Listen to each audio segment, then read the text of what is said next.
me dijo, Jesús dijo que yo podría ser una piedra. Pero en su pensamiento, hermano, ha pasado usted una noche sin dormir, dándole vuelta a las cosas y vuelta a las cosas. Los problemas tienden a ser más grandes por las noches de insomnio, ¿no es cierto? Alguien ha tenido aquí una noche de insomnio con un problema. Amén, ¿verdad? Cuando es de noche y usted no tiene sueño y tiene un problema, su problema se hace del tamaño de una montaña. Sus pensamientos se multiplican. Yo imagino a Pedro, aquel Pedro de noche pensando desvelado, pero sí. Pero es que yo soy así. Ese es mi carácter, este es mi temperamento, esa es mi naturaleza. ¿Cómo cambiar? Pero sin embargo, Él es el Maestro, Él es el Señor, Él es el Mesías. Él dijo que me va a dar un nuevo nombre, que me va a dar una nueva identidad. Y la identidad que me da y lo que Él dice de mí es que voy a ser firme, es que voy a ser estable. Y aquello empezó a inquietar al Pedro. Y pasaron algunas semanas después del primer encuentro. Cuando llegamos a Lucas capítulo 5, semanas después, el itinerario de Jesús por todas las aldeas de Galilea había hecho que Pedro hiciera constantes visitas para ver al maestro enseñar. Ese día en especial, a causa de los tantos milagros, las maravillas y los prodigios que Jesús estaba haciendo, dice que había una multitud, y la multitud se agolpaba, la multitud se estrechaba. Usted sabe lo que sucede cuando hay una multitud, cuando hay un grupo de gente. La gente empieza a apretarse, la gente empieza a empujar, y los límites empiezan a correrse, y cada momento da un paso más para estar más cerca de Jesús, para escucharle más de cerca, para escucharle mejor. Otros se acercaban para que los tocara, para que los bendijera, para que los sanaran. Tanto se envolvaba la multitud que empezaron a estrechar a Jesús, y ya Jesús estaba en medio de la multitud y Jesús hablaba y escuchaban de frente, los de atrás posiblemente no escuchaban. Ante tal circunstancia, viéndose estrechado por la multitud, Jesús vuelve a ver, estaba cerca de la playa, en el mar de Galilea. Jesús vuelve a ver y ve unas barcas. Yo imagino, no lo dice la Escritura, no lo dice la Biblia, pero imagino que Jesús llamó a algunos de sus discípulos y algo les habló al oído. Imagino que Pedro estaba por allí mirando a Jesús, hablándole al oído a algunos de sus discípulos. Pero de repente Jesús se vuelve hacia Pedro y le dice: Pedro, ¿podrías prestarme tu barca? ¿Podrías mover un poquito tu barca, echarla un poquito adentro? Yo podría pararme sobre la popa de tu barca y desde allí podría predicar con más libertad y más gente me escucharía. Ahora, Jesús era el Mesías, había multitudes. Hermano, ubíquese en esto. Jesús era el maestro, el predicador de esos días, había multitudes. ¿Cuál era la respuesta lógica de Pedro? Señor, es un honor para mí, es un grande honor para mí que tú uses mi barca. Claro que sí, Señor, con mucho gusto. Toma, aquí está la barca, te la acomodo. ¿Dónde quieres? ¿Cómo la pongo? De popa, de costado. Mira, aquí hay un almohadón, siéntate, lo vas a hacer sentado, parado. Señor, ¿qué necesitas? Aquí está. Es un honor, Señor, que uses mi barca. Claro que era un honor. Hermano, pero hay cosas que no lo dice la Biblia. Cuando yo leo la Biblia, yo soy muy creativo, quizás lo imagino. Yo imagino que Pedro dijo, en sus pensamientos empezó a cavilar. ¿Y por qué escogió mi barca? Hay muchas otras barcas ahí. ¿Por qué precisamente fue mi barca la que escogió? Claro que es un privilegio para mí. Claro que es un privilegio facilitarle mi barca, pero ¿será que Jesús tiene algún propósito al escoger específicamente mi barca. Y yo quiero decirle, hermano, que Pedro no se equivocaba. Jesús no escogió la barca de Pedro al azar. No fue una casualidad, no fue una aventura, no fue producto de una circunstancia. Y quiero decirlo que en tu caso y en mi caso es igual. Cada vez que Dios, cada vez que Jesús nos ha dado una palabra, nos ha dado un privilegio, nos ha llamado a hacer un trabajo en especial, a dar algo, cada vez que ha querido utilizar algo de nosotros, de nuestra vida, de nuestro tiempo, de nuestra casa, de nuestros recursos, mi amado, eso no es una casualidad. Si tú estás aquí, si tú sirves, si tú has entregado, si tú has puesto algo al servicio de Dios, yo quiero que tú entiendas que eso no es producto de una casualidad. Eso es producto de un plan, de un propósito preconcebido de parte de Dios. Jesús ya tenía establecido un propósito para Pedro. Y para iniciar su propósito, para empezar a incitar a Pedro, le dijo: Pedro, quiero tu barca. Quiero usar tu barca. ¿Cuántas veces Dios mismo ha querido usar cosas de las nuestras? ¿Cuántas veces Dios nos ha insinuado: quiero usar tu casa? ¿Cuántas veces Dios nos ha insinuado: quiero usar tus recursos para mi reino? Quiero usar tus labios. Quiero usar tu tiempo para mi reino. ¿Sabe una cosa, amado? La forma en que Jesús trató con Pedro, en el método yo veo un principio.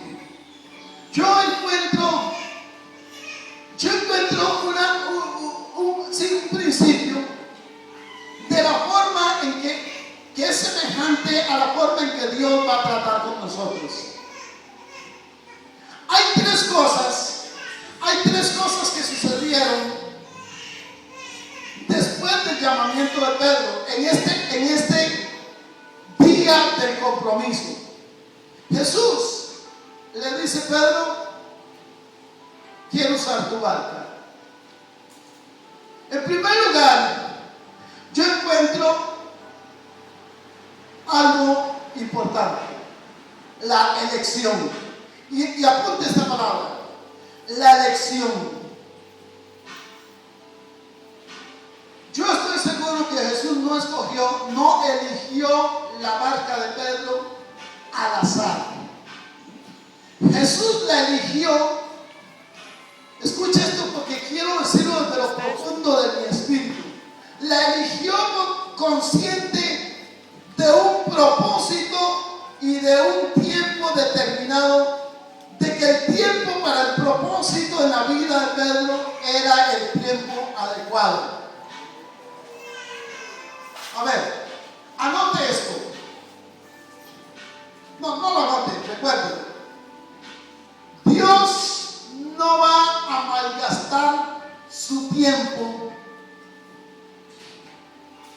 Dios no nos va a llamar antes del tiempo oportuno. Escuche esto. A ver. Voy a replantear la frase. Dios tiene propósitos. Dios nunca llama a nadie antes del tiempo oportuno. Muchas veces nosotros cometemos el error de meternos en cosas que no son propósitos de Dios, y a veces nos metemos antes del tiempo oportuno. Yo reconozco haber hecho cosas antes del tiempo oportuno de Dios. Dios nunca nos va a llamar antes del tiempo oportuno.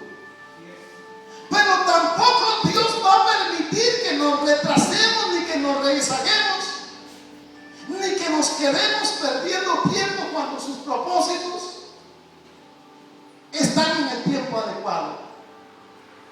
Y más, aleluya, hermano, entienda esto, más son las veces propósito de Dios que las veces que hemos hecho cosas antes del tiempo de Dios. Lo que debemos aprender, cuáles son las cosas que Dios quiere que hagamos, en las cuales Dios quiere convertir, en las cuales Dios quiere que nos comprometamos. Voy a poner este ejemplo, ya que dije esa frase, siento que esta es la frase de Dios. Dios no, voy a repetirla, Dios no nos va a llamar antes del tiempo oportuno, pero tampoco Dios va a permitir, o Dios no se va a complacer en la frase.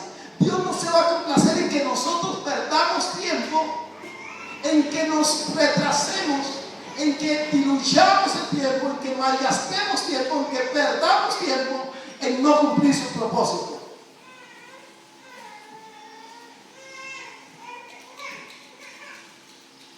Yo les dije que algunas veces, en mi época, cometimos el error, como ministros, como líderes, en llamar o en poner gente a servir antes del tiempo. Cometimos ese error, en poner a alguien a servir antes del tiempo indicado. Hoy en día estamos viviendo la otra cara de la moneda, el aspecto totalmente contrario. Docenas y docenas de personas capacitadas en la iglesia que saben que han recibido una palabra de Dios, que saben cuál es el propósito de Dios, pero están diluyendo el tiempo, malgastando el tiempo, perdiendo el tiempo y no se han comprometido en servir a Dios. La elección de Dios, la elección Dios la hace en el tiempo oportuno. Para la actividad, para el compromiso o para la acción que Dios determine. ¿Cuál es nuestro error? Yo le voy a decir cuál es nuestro error. Nuestro error es un error dos errores tenemos. Un error de interpretación. Porque hemos interpretado que servir a Dios es solamente predicar aquí en el altar. Cada vez que hablamos de gente comprometida, gente que quiera servir a Dios, la gente solamente piensa, bueno, pero es que predicar, hermano. Hermano, pero es que predicar aquí en el altar no solamente eso es servir a Dios. Los propósitos de Dios son muchos.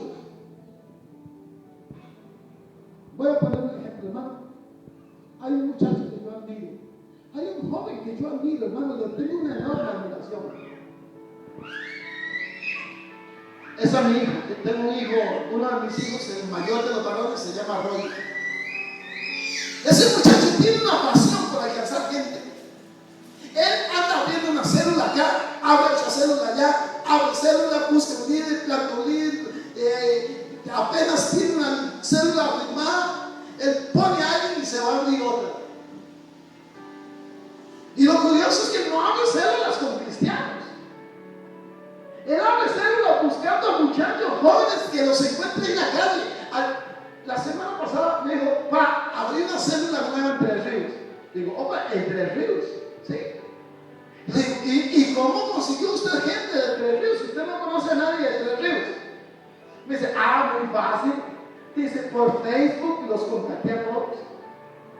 Me dice, hice la primera célula y me llegaron 5 personas nuevas que todas deseosas. Y yo digo, gloria a Dios.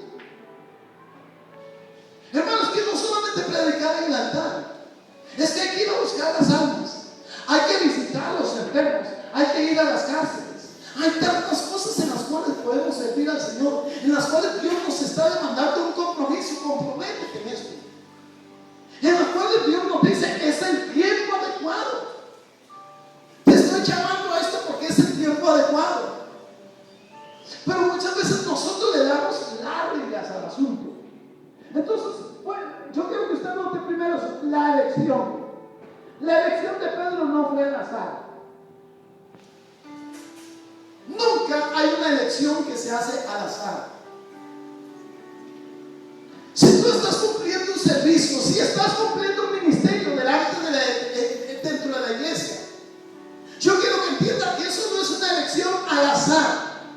Si estás ahí es porque es el tiempo de Dios, porque es el tiempo oportuno. Fuiste elegido no por el pastor, no por el cuerpo oficial. Si estás ahí es porque es la incitación de Dios a comprometerte en ese servicio. Número 1, la elección. Número 2, yo encuentro un poquito la sorpresa. Pedro no dejó de sorprenderse al decir: oye, ¿y por qué a mí? ¿Y por qué mi barca? Una de las cosas que suceden cuando nosotros oímos la voz de Dios,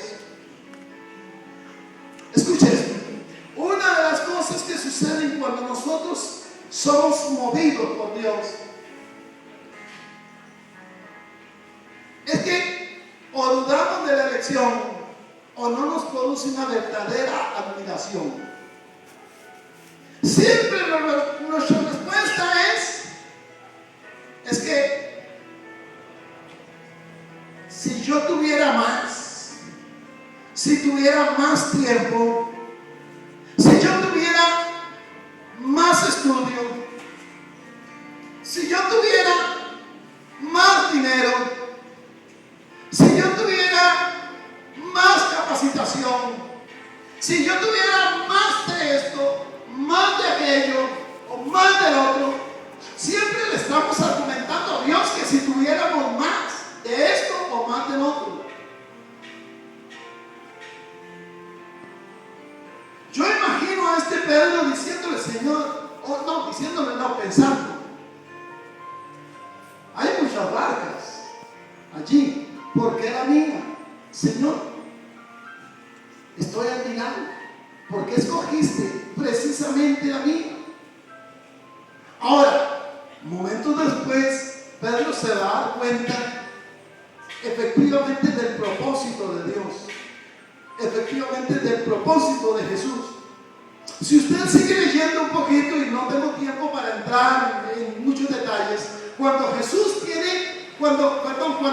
termina de predicar, se vuelve a Pedro y le dice: Pedro, boga mar adentro. ¿Recuerdan esa frase? ¿No lo quiero ir diciendo? Rema, navega, vamos a ir allá adentro. Pedro, un poco sorprendido, le dice: Maestro, Señor, anda cerca para las 9 de la mañana. Ya fuimos a pescar. Estuvimos toda la noche intentándolo y no pescamos nada. Pero Jesús, el Señor, le ha dicho una palabra. Le dijo: ponga mar adentro. Y cuando llegan adentro le dice: echen las redes. Echen las redes. Es ahí donde Pedro le dice: Señor, ya lo intentamos una y otra vez. Señor, yo soy profesional, yo conozco este arte. Tú eres predicador, yo soy pescador. Yo sé qué tipo de carnada usar. Yo sé cuál es la hora indicada para pescar. Yo sé que los peces pican de noche. Yo sé que cuando sale el sol no hay pescado que quiera entrar en la red. Sin embargo, en tu nombre vamos a echar la red. Y dice la escritura: echaron las redes y atraparon gran cantidad de peces, tantos, que las redes se rompían. Hermano, esto de verdad le produjo una tremenda sorpresa a Pedro. Voy a decir esto porque Pedro estaba acostumbrado a hacer las cosas según su propia experiencia, según sus propios recursos, a depender de su sabiduría, a depender de sus conocimientos, a depender de sus recursos. Y como discípulo es una cosa que Dios quiere enseñarnos. Cuando Él nos llama a un compromiso, escucha esto, cuando el Señor nos llama a un compromiso, tenemos que aprender a no depender de nuestros recursos, a no depender de nuestras habilidades, sino a decirle: Señor, yo sé que lo he intentado una otra vez, yo sé que yo he aprendido algunas cosas, Señor, pero aquí estoy, como tú eres el Señor, en tu nombre yo voy a hacer las cosas. Voy a confiar en tu sabiduría, voy a confiar en tu providencia, voy a confiar en que tú eres el rey de toda la creación.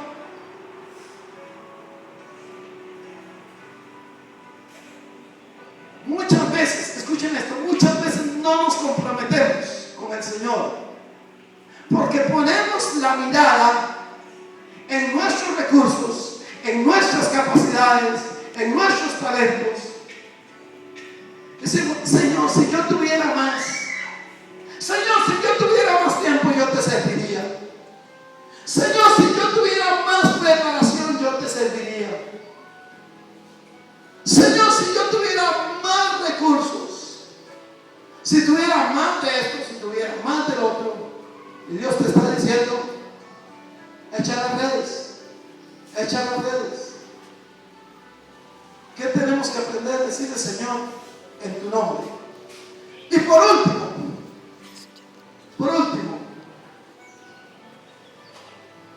la exclamación. Voy a terminar diciendo esto.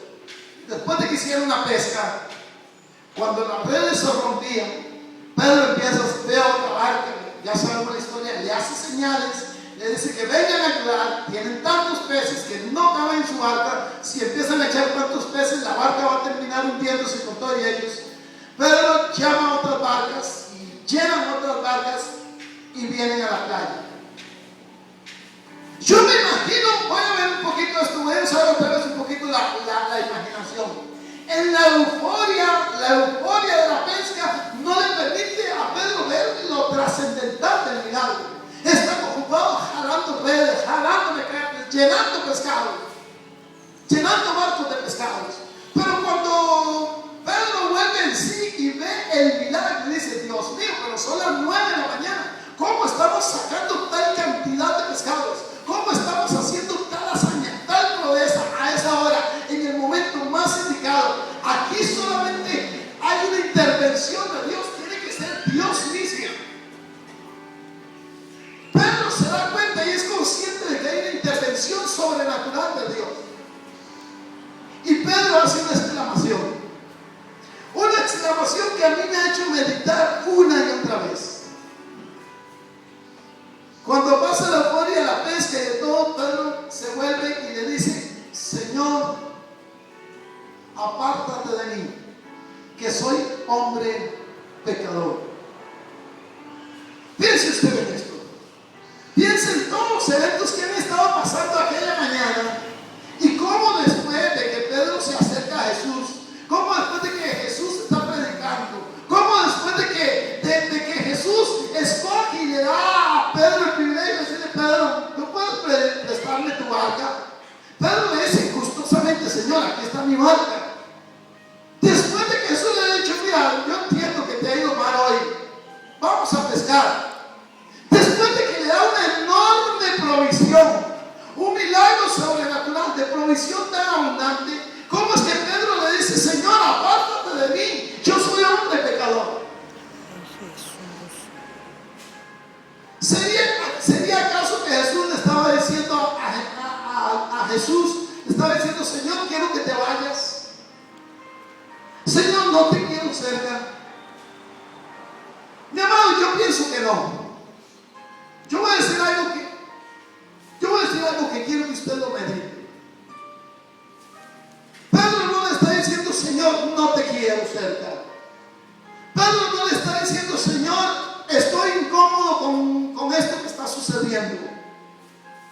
Pedro no le está diciendo: Señor, me siento disgusto con todo esto.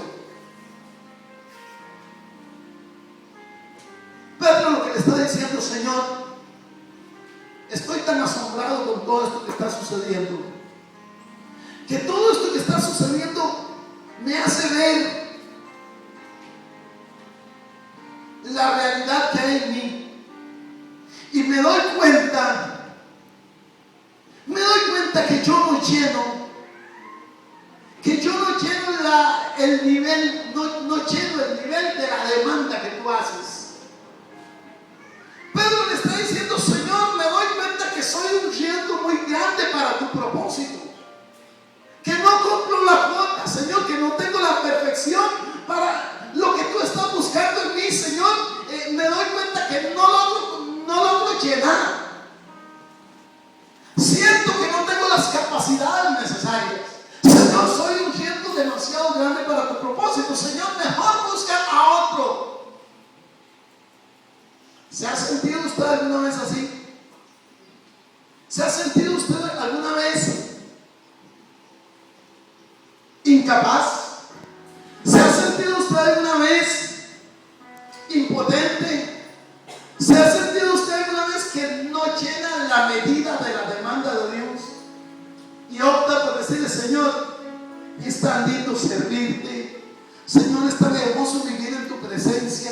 Señor, es tan hermoso ser parte de tu equipo, de la gente que te sirve. Señor, pero incapacidad. Señor, es tan lindo todo eso, pero Señor, conmigo no. La verdad es que yo soy un riesgo muy grande. Mejor un favor.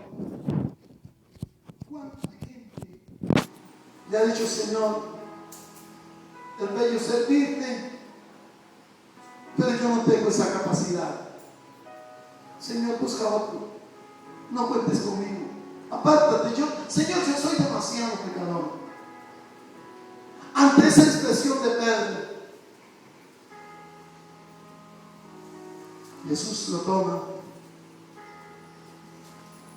lo conforta, lo alienta, lo levanta, le da palabras de ánimo.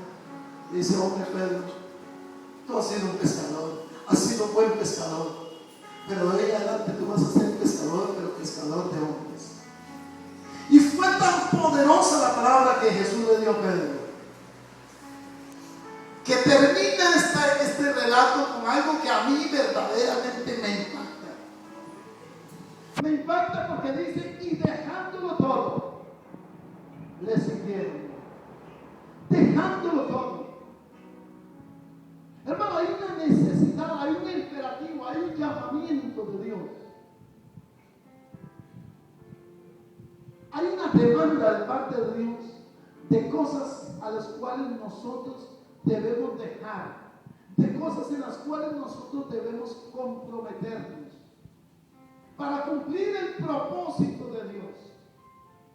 Hoy en día se habla mucho de pensamiento positivo, de declaración, de profetizar, de desatar, de decretar. Pero se habla muy poco. Muy pocas veces se habla del discipulado, del verdadero precio del discipulado. Ya no hay enseñanzas, escasean las verdaderas enseñanzas que hablen del precio que hay que pagar como discípulos, de las demandas del discipulado. Me encanta cuando dice: dejándolo todo. ¿Qué cosas hay en nuestra vida que debemos dejar, que debemos abandonar para comprometernos con el Señor, para cumplir el propósito de Dios, para cumplir sus planes, para que el propósito de Dios se cumpla en nuestra iglesia, en nuestras ciudades, en nuestras casas, en nuestras familias? Termino diciendo esto: Dios ciertamente tiene propósitos, ciertamente tiene propósitos, propósitos hermosos, propósitos de bien, dice la Escritura, de hacernos bien, propósitos de bendecirnos, propósitos de prosperarnos, propósitos de usarnos, propósitos de ensanchar nuestro territorio. Pero al lado de ese propósito siempre vendrá una demanda, siempre va a demandar un compromiso. ¿Cuál es nuestro nivel de compromiso? Dije, muchos de nosotros nos hemos conformado con que soy salvo, con la experiencia de la salvación, con la experiencia del encuentro. Tuve un encuentro con el Señor, me convertí. Amén, aleluya, gloria a Dios. Y no pasamos de la conversión. Pero cuando está el Espíritu Santo hablando, nos damos cuenta y el Espíritu empieza a hablarnos de propósitos. Hay personas en este lugar a las cuales el Espíritu Santo les ha hablado 1, 2, 3, 4 y 5 veces. Hay gente que sabe cuál es el propósito de Dios para su vida. Hay muchos creyentes que tienen claro el propósito de Dios. Hay gente que sabe lo que Dios quiere usarlos. Hay gente que sabe cuáles son las áreas en las cuales Dios quiere utilizar su vida. Muchos de ustedes saben cuál es la barca que el Señor le está diciendo: mira, dame espacio en la barca, quiero usar tu barca. Hay gente que sabe que Dios le está diciendo: mira, quiero una experiencia más profunda contigo, vamos más adentro, vamos más allá de donde estás. Quiero llevarte a nuevas dimensiones. Hay gente que sabe que Dios tiene cosas nuevas. Hay gente a la cual Dios le ha dicho: echa las redes, es tiempo de echar las redes. Es tiempo de pescar. Es tiempo de atrapar las bendiciones. Y uno se pone a pensar y a razonar en este tiempo, en esta situación económica que hay. ¿Será que Dios me va a bendecir? Hermano, yo quiero decir una cosa. Con todas las circunstancias que pueden estar pasando en el mundo natural, con toda la crisis financiera que pueda haber, hay gente que ha recibido la voz de Dios y sabe que Dios quiere bendecirlos, y sabe que Dios tiene propósitos y planes para su vida, para sus negocios, para sus empresas y para sus trabajos. Pero sabe que para que se cumpla el propósito de Dios, Dios demanda un compromiso.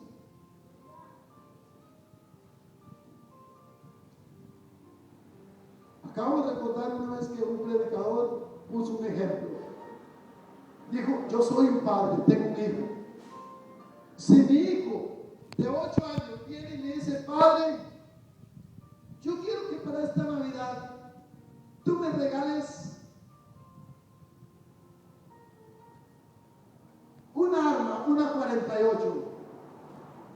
Él decía: cualquier padre sensato le va a decir: hijo, un arma puede ser una bendición cuando se usa en el tiempo adecuado y con la madurez necesaria. Pero un arma en las manos de un niño de 8 años es un verdadero peligro. Nosotros como padres no le vamos a dar una cosa que le pueda dañar a un hijo, aunque en otro tiempo podría ser una bendición. Hermano, así opera Dios. Hay cosas que Dios no nos las ha dado porque no tenemos la madurez necesaria, porque no tenemos el crecimiento adecuado para manejar esas bendiciones. Yo le aseguro, aunque usted diga que no, que un arma puede ser una bendición cuando se usa en el momento adecuado.